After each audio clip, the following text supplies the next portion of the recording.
Hi, I'm Frank Thomas. I'm the Director of Benefits for Dominion Payroll. Been here for about 2 or 3 years now. I interviewed with the Davids and explained my background, about 20 years doing payroll administration. Louder. About 20 years doing payroll administration. Then I moved into HR benefits, did about 17 years of that, did a little bit of management consulting, worked for a couple of different service providers, and talked to the Davids about, well, we want to expand our benefits. We've got this great application and we want to make it available and surround it with professional services. And by the way, we have this thing with ACA that this was in January, that we have to do within the next couple of weeks. Can you take that on? So that was my introduction. And as a result of it, we started our benefits professional service organization that is really essentially a group of folks that I want to introduce. Where are they? First, we had, and you're going to come forward, Alex Johnson, Ashley Smart, oh, we're parading, Josh Orange, and the elusive Jonas Lampkin. And if you should call, which we encourage you to do, or email a question regarding benefits, one of our team members, there are other team members who aren't here today, will respond to your questions, walk you through the process. So today's seminar, we're going to cover a couple items, but we want you to call us. We want to provide that hands-on personalized service that Dominion Payroll provides. Having said that, client experience. So the first year with ACA was a little bit rough. That was a learning experience for everybody. It was a learning experience for Dominion Payroll, our clients. It's actually a learning service for the IRS. When we first started transmitting files, the IRS system was throwing back interesting and errors that were somewhat unintelligible. And but we got through that first year. Last year, I think, was greatly improved. And this year, we really want to have a wonderful client experience. So the few items that I'm going to cover, probably about 10 minutes, is what's new for ACA for 2017, the ACA reporting deadlines, how to audit data, review your data now in preparation. And I want to share a little bit about the shared responsibility that's coming up. And at the end of the presentation, there's some links, things that I look at to try to keep up to date what's going on with ACA today.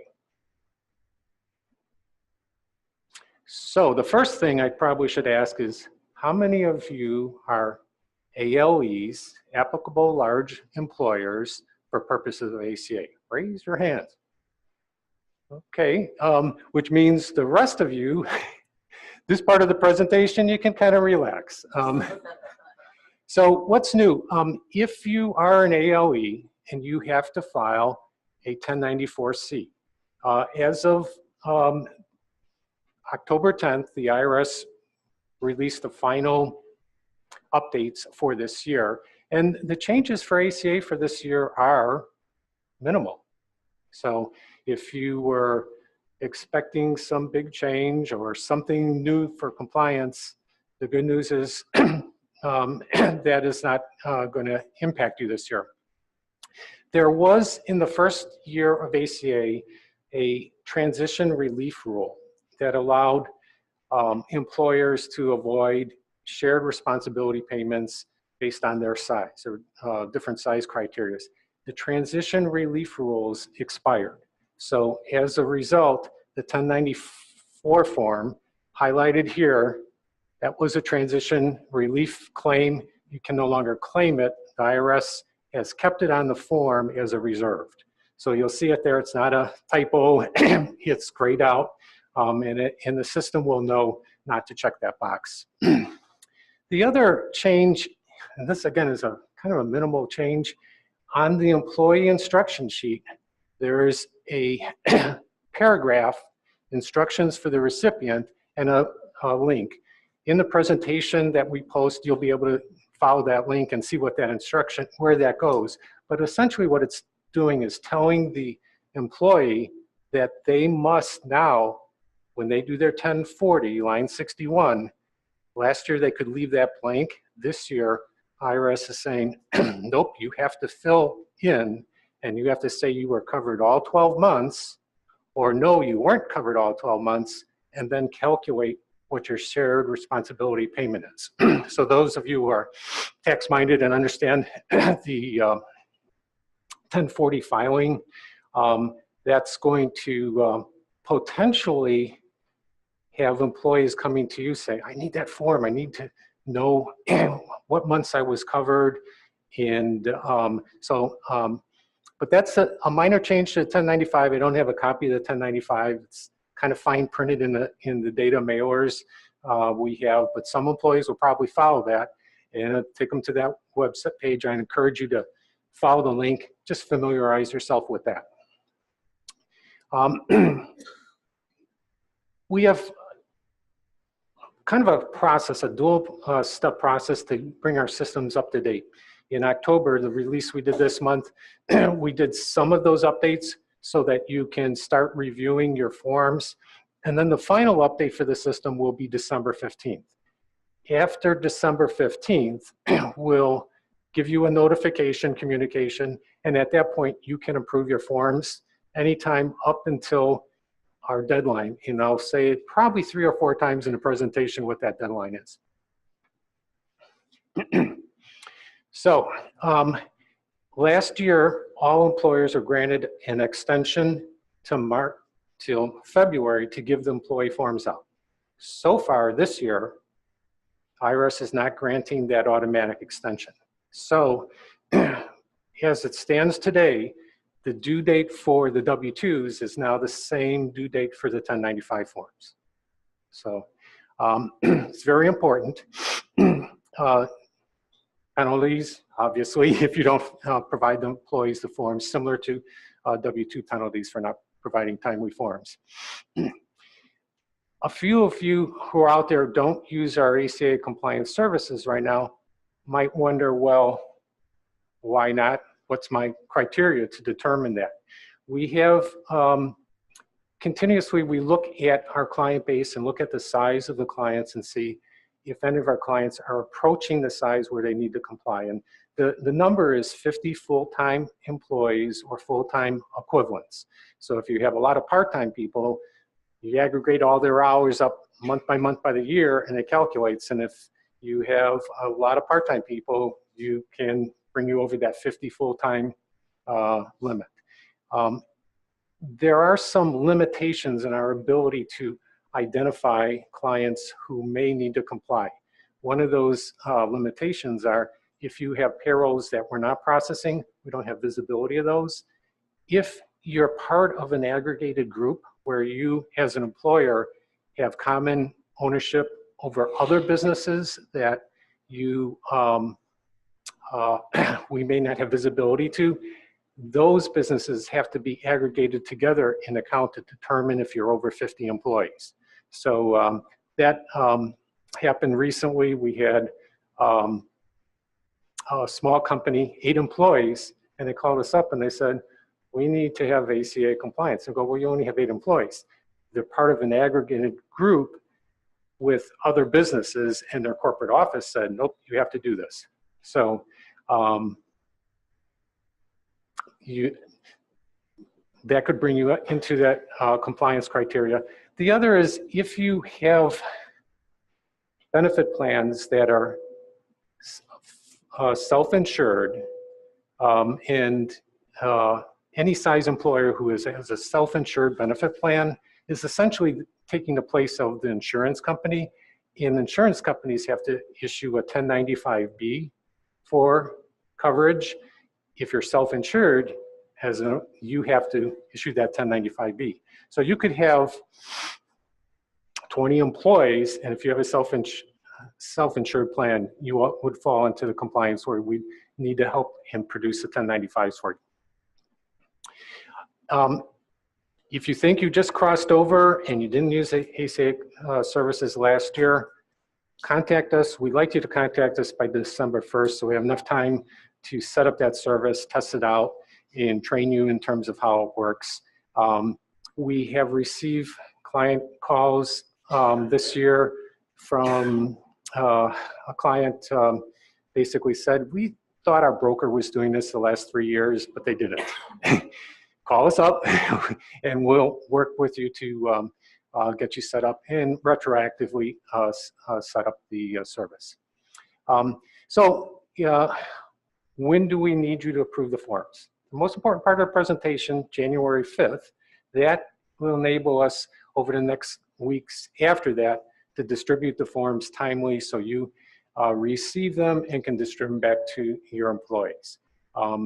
There is situations where maybe you have a catastrophic something, your HR department leaves, benefits administrator, and you, I can't keep up with this, I'm not gonna make that deadline, let us know. We'll work with you. If you feel that you're not gonna be able to meet that deadline, there is a Form 8809 you can file with IRS that gives you an extra 30 days. If it truly is a major problem for your business, fire or something like that, the IRS will grant an additional 30-day extension. If you don't file timely for the employee forms, $260 per form that was not delivered on time, and another $260 if you don't electronically file on time. So it can add up quite a bit in terms of compliance. We have to complete the electronic filing by March 31st. So there's a little bit of a window where you got the forms, you distribute to employees, and I got one employee error. We will probably have no problem doing that update, getting it into electronic filing, and you can either direct the employee to reprint a form or you can reprint a selected form as needed. So what can we do now? Fun stuff, audit, audit, audit. There's a few things that drive, the calculations for the form are automated within the system. It's derived from certain employee codings. So the first employee codings is the employment categories. Make sure your employment categories are up to date. If you have people moving from part-time to full-time, those changes are the ones where you're gonna have problems with the forms. And if you see a form that's not looking right, tracking back to the employee categories, is this historically correct? That will be the first step. Second step is to verify that the employee's coverage, medical stop dates is correct. If you haven't maintained the coverage throughout the system through the year, and most of our clients have what we call pay items activated, which means the medical enrollment drives the payroll deduction. So you're up to date. But a few clients at the time we implemented didn't want that automation and may have fallen behind keeping the enrollments up to date. Those need to be updated before we produce the forms. And the third step is people who are hires, terms, rehires. Those are ones where you probably will have questions when you look at the form. This doesn't look right for the coverage, offers of coverage, and reviewing your employment status history is important. If you're self-insured, you're issuing information like an insurance company, and you have to do Part 2 for all covered employees. That's including their dependents. So if you have self-insured plans, you absolutely have to update the dependents in the system that are covered. So there's a few things that I solved to assist this year. Going back to last year, the big release for us was a preview report. When we filed the forms with IRS, we get back a confirmation or errors. And some of the errors are things like the employee's name and social security number do not match, or social security number is missing, or address is missing, or address isn't formatted properly for for the IRS. We would have communicated those errors to you in many cases. If it was an error where it did not accept the filing, we had to fix that error before we could transmit the data. To help prevent those last-minute errors, we created a preview report that has some validation. It runs much quicker than the actual forms preview, and it will show you if you're missing an address. It will validate if the Social Security number is bogus. 1, 2, 3, 4, 5, 6. Nope, won't allow that. And so that was created last year. This year, I think, is something that Ken will get into some details with his presentation that follows, but there is now an option where employees can opt out of paper forms, including the 1095. And I think that's really pretty significant because you get the forms, you end up having to handle them, postmark them, or distribute them. And if you have the employees opt out of them, as soon as you approve the forms, you're pretty much done. You don't have any other thing to worry about. When am I going to get the forms? How do I get them out there? And so forth. And the IRS was very specific about that opt-out. And there's a statement that had to be worded.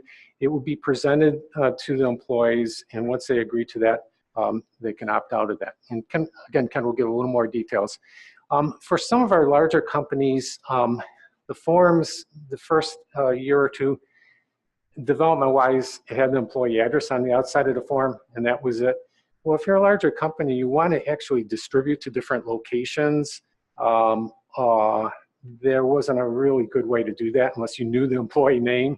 Now, the external side of the envelope will have information, the company code, the pay group, org values, and the employee number. So if you want to distribute the forms by department and so forth, you'll have that capability, which should assist a little bit. So what have we done, Dominion Payroll, to prepare? Actually, ACA is almost a 12-month, a year of process for us. We have an intern that has been working through and running reports to identify clients who are ALE, applicable large employers.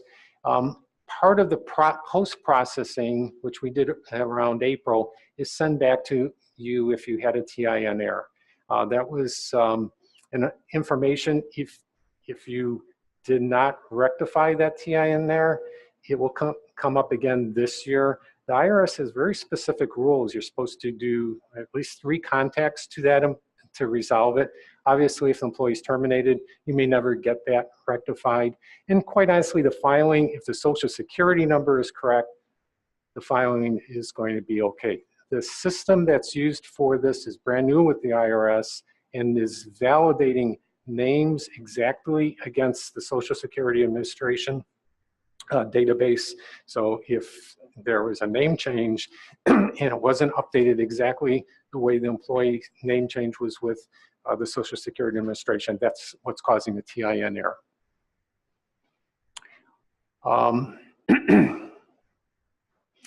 The October release added some logic to validate if the dependent Social Security numbers are not valid or missing. It also, when we file the forms, if we're sending dependent information, if it is blank, a newborn situation, it now will, on the forms alternatively and on the transmissions, use the dependent's birth date. Small thing, but it actually prevents a lot of errors at the back end. We will be communicating throughout the process through our Zendesk ticket. We have 1 ticket for each client, and we're going to send out updates. You should have received a ticket that gave you the IRS instructions for 2017. It's pretty easy to do a Google search and find those instructions. As a courtesy, we wanted to get those to you. That's the authoritative information of what am I supposed to do as an employer. So we encourage you to read those instructions. It's kind of 8 pages of IRS stuff, but it's real important stuff. Also this year, we've recorded 3 videos, very short videos, 5-10 minutes or so, to just kind of be a refresher, how to use the reports, how to approve the forms, and encourage you, we'll be posting those on our website. And if you forget this presentation, go back to those videos. That will help you quite a bit.